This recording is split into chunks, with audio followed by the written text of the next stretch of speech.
شیخ رشید کی انتخابی مہم چلانا رکشے والے کو مہنگا پڑ گیا، پولیس نے گرفتار کر کے مقدمہ درج کر لیا۔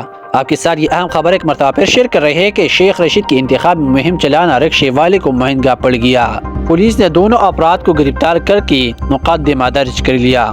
راولپنڈی میں عوامی مسلم لیگ کی سربراہ شیخ رشید کی انتخابی مہم چلانے والے رکشے ڈرائیور کو پولیس نے ساؤنڈ سسٹم سمت گرفتار کر لیا۔ پولیس کی مدیریت میں تانا صادق آباد ساؤنڈ سسٹم ایکٹ کی خلاف ورزی پر مقدمہ درج کر لیا گیا ہے۔